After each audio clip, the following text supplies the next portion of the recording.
Time now for the morning rush. We start with Kristen Curry. Good morning. Looking at increasing cloud cover through the day today, mainly over western, central, and southern New Mexico. A handful of storms favoring the Gila Mountains late this afternoon into this evening. The majority of us can expect a better shot at rain come tomorrow, with a lot more moisture coming in our direction. Crystal? Thanks so much, Kristen. As you get ready to head out the door, we are following the day's top local stories, and we start with Fernanda Lopez live in the Newsplex. Fernanda. Crystal, the PED says it will rewrite the controversial proposed science standards. This just a day after hundreds packed a public comment hearing over the STEM-ready standards, which challenged evolution, ignored climate change, and questioned the age of the Earth. The changes now include an explanation of the Earth's age, a standard to clarify factors that may have caused the rise in global temperatures, an explanation of the process of evolution and global climate change based on models, and the associated impacts to Earth's future. Local reaction coming up in the 5 Facts. Sarah? In just hours, students here at St. Pius High School will be shown a new PSA aimed at keeping teen drivers safe. This year, the NMDOT is focusing on the importance of emergency roadside safety, or what to do if involved in an accident. Last year, over 40 teens were involved in fatal crashes and over 7,000 involved in accidents alone. That number is down from the year 2000, where 70 teens were involved in fatal crashes and over 10,000 were involved in car accidents. NMDOT officials credit the decline to programs such as this PSA and the graduated licensing program. The press conference starts at 10 a.m. this morning. Crystal? Today, West Mesa High School is set to unveil a major transformation. It underwent a 3-phase, $27 million project that does include more than 70,000 square feet of classroom space and a renovated courtyard. It added nearly 40 classrooms to the APS school. Voters approved the project that started in 2015. The celebration kicks off at 6 p.m. The city's search continues for an out-of-state company to run its new baseball complex. It's next to APS's community stadium on the west side. The city wants to attract out-of-state tournaments with a $17 million bond-funded project. It's working on an agreement with SMG Management. It runs the convention center to help out with this.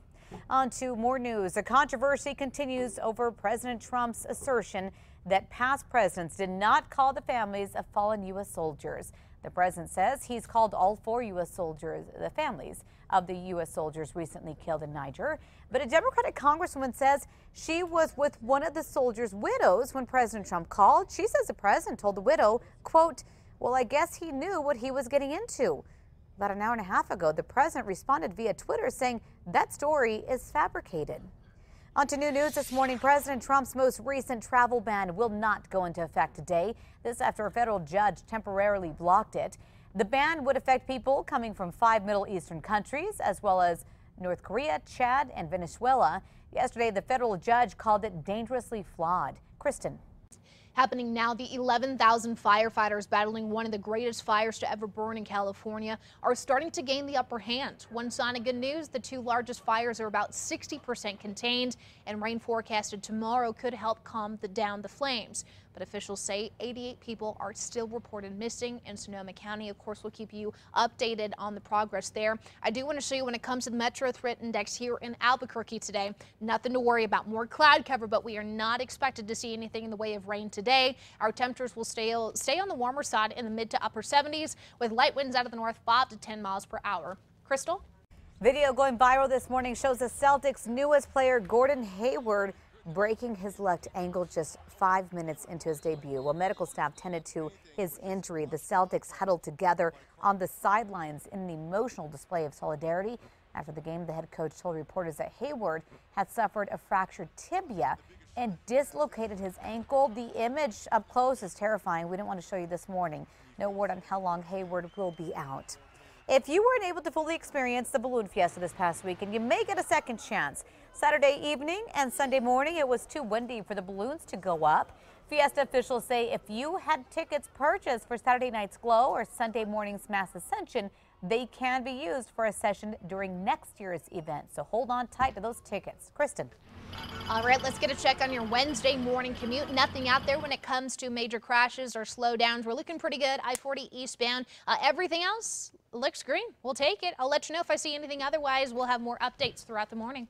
Finally, an Albuquerque family back in the Halloween spirit this morning, all thanks to the kind act of a Home Depot manager. Last weekend, we showed you video of thieves swiping Lori Molina's yard decorations. Here it is again. Molina said it made her never want to decorate again.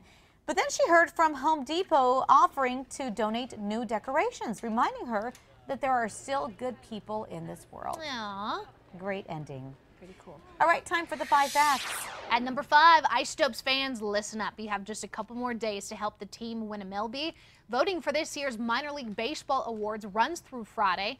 The Topes are up for Promo of the Year for renaming the team the Green Chili Cheeseburgers during a game against Fresno. To vote, head to alwayson on KRQE.com. Sounds so delicious. Number 4 now, Holly Holm coming out swinging with her response on Instagram to accusations made by her potential next opponent. Chris Cyborg got Holmes' attention after this Twitter post saying, "Let's see if my next opponent is doing exams in the same proportion I'm doing," hinting that Holm uses performance-enhancing drugs. Holm responded saying Cyborg should have done some research to find out that Holm has been tested 9 times compared to her 8. Holm has never failed a drug test. At number 3, warmer temperatures today with a lot more cloud cover and rain chances increasing over the southwestern corner of the state. Tomorrow we have a much better chance of squeezing out some spotty to even scattered showers and storms with a minor cool down. Number 2 now, City Council could soon vote on a proposal that could change cruising in Albuquerque as we know it.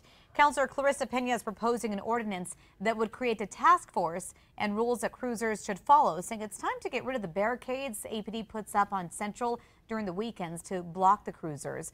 She wants the city to embrace what some call a tradition, including the cars that are involved in cruising. In the past, though, some have called cruising a nuisance. If City Council does pass the proposal, a task force would be made up of cruisers, business reps, police, and city officials. On to number 1 now. The PED says it will rewrite the controversial proposed science standards. Many said the issue with the proposed STEM-ready standards was that they challenged evolution, ignored climate change, and questioned the age of the Earth. Senator William Soules from Las Cruces tweeted about the announcement, saying, "While evolution, or its age, climate change will all be part of the new standards, they still contain corporate wording." We're still waiting to hear from the Albuquerque Teachers Federation, the biggest group that opposed the initial changes.